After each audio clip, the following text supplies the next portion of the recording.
Hi team, I realized I owe you a second video on gossip triangles, how they work, and ultimately today how to resolve them.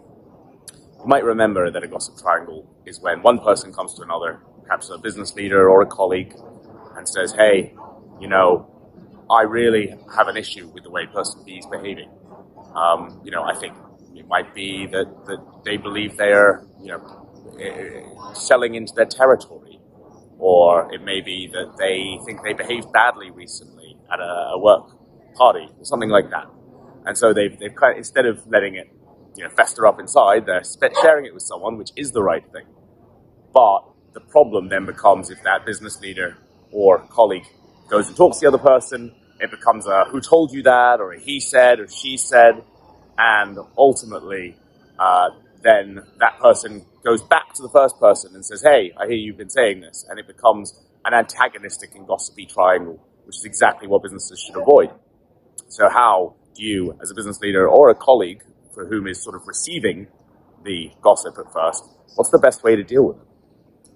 The simple answer, the first thing that you should do in order to have a cohesive, healthy working environment is suggest that person talk to their colleague directly. So A comes to B and B says, why don't you talk to C? Why don't you tell them that this is how you feel? Why don't you say, hey, we're trying to work in the same direction, and coaching them through this conversation is huge. We're all trying to work in the same direction here. Right now I just feel like some of the sales you're making in my territory. Or I thought it was probably a bit dangerous for our mutual future, the way that you behaved at the last Christmas work party, as examples. So ultimately what that will do is allow people to 80% of the time resolve it themselves. Say, it's really common for the person who is hearing from their colleague about the way their colleague feels to say, oh, I didn't realize that, or wow, okay, well that's definitely a change we can make, or let's figure it out.